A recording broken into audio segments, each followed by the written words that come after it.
When people think about American Special Forces, many immediately imagine elite commandos conducting secret raids in the middle of the night, helicopters flying low through hostile territory, and highly trained soldiers moving silently through enemy compounds. Units like the United States Navy SEALs or the legendary 1st Special Forces, Operational Detachment-Delta, are often associated with these dramatic direct action missions. However, among all elite units in the United States military, there is one group whose mission is very different and often far more strategic in the long run. These soldiers are the Green Berets of the United States Army Special Forces. Unlike many other special operations units that specialize primarily in raids and counterterrorism, the Green Berets are experts in something far more complex: training, advising, and leading foreign armies. The reason why Green Berets train foreign militaries is deeply connected to their core doctrine known as unconventional warfare. While most military units focus on fighting enemies directly, Green Berets are trained to influence conflicts indirectly by working through local forces. Instead of sending thousands of American soldiers into every conflict zone, the United States often uses a different strategy, one that focuses on empowering allied nations so they can defend themselves. In this approach, a small team of highly skilled Green Berets can train hundreds or even thousands of local soldiers, multiplying the effectiveness of friendly forces while reducing the need for massive American deployments. To understand why the Green Berets focus so heavily on training foreign forces, it helps to look at their origins during the Cold War. At that time, global conflicts were increasingly fought through insurgencies, guerrilla movements, and proxy wars, rather than large conventional battles between massive armies. The United States realized it needed soldiers capable of operating behind enemy lines, building relationships with local resistance groups, and supporting allied governments. One of the strongest supporters of this idea was President John F. Kennedy, who believed that unconventional warfare would be essential for the challenges of the modern world. Under his leadership, the Green Berets expanded rapidly and became one of the most distinctive units within the American military. From the very beginning, the mission of the Green Berets was fundamentally different from traditional combat units. Instead of focusing solely on fighting enemies, they were trained to work closely with foreign militaries, tribal fighters, and local resistance groups. This required a unique combination of skills rarely found in conventional soldiers. Green Berets had to become experts not only in combat but also in diplomacy, language, culture, and leadership. Many operators spend months or even years studying foreign languages and learning about the customs and traditions of the regions where they may eventually deploy. This cultural knowledge is critical because trust is the foundation of every successful training mission. When Green Berets arrive in a foreign country, they are often working with soldiers who come from completely different backgrounds, cultures, and military traditions. Building mutual respect and understanding can take time, but once that trust is established, the results can be extraordinary. A small team of Green Berets can transform poorly organized fighters into disciplined and effective military units capable of defending their own nation. The structure of a Green Beret team reflects this unique mission.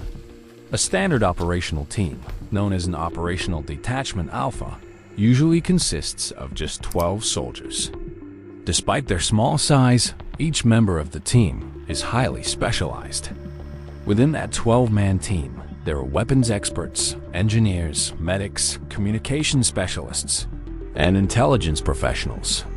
Together, they form a complete training and advisory unit capable of teaching almost every aspect of modern warfare.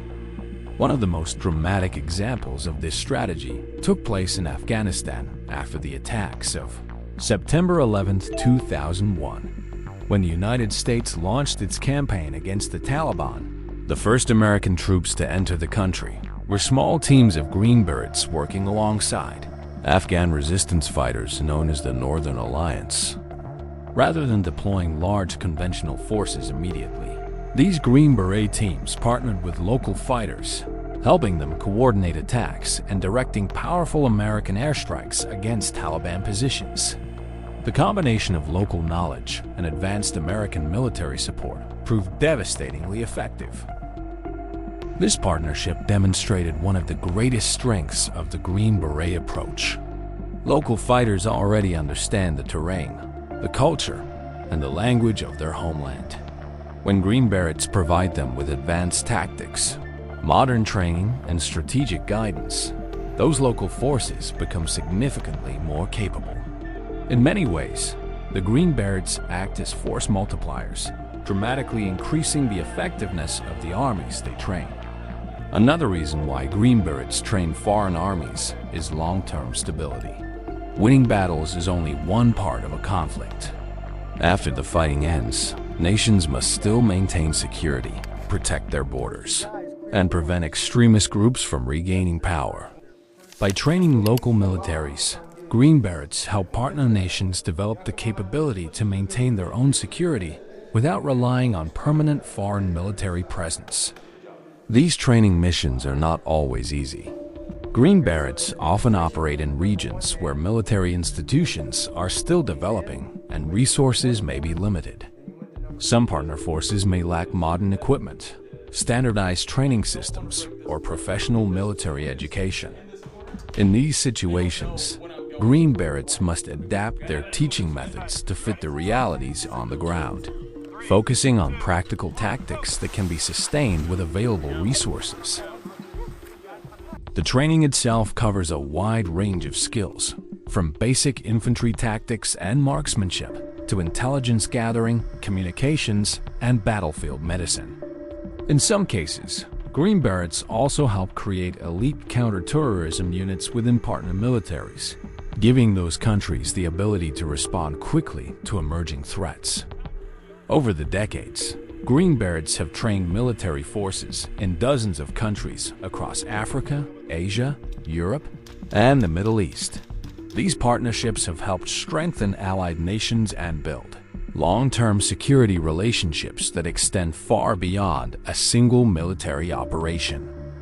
Ultimately, the reason why Green Berets train foreign armies comes down to a powerful strategic idea. It is often more effective to help allies defend themselves than to fight every battle alone. By sharing their expertise and building capable partner forces around the world, the Green Berets help create a global network of allies capable of maintaining security in their own regions. In the end, the mission of the Green Berets is not only about combat or special operations. It is about partnership, influence, and the belief that the most effective victories are sometimes achieved not through overwhelming force, but through knowledge, trust, and cooperation.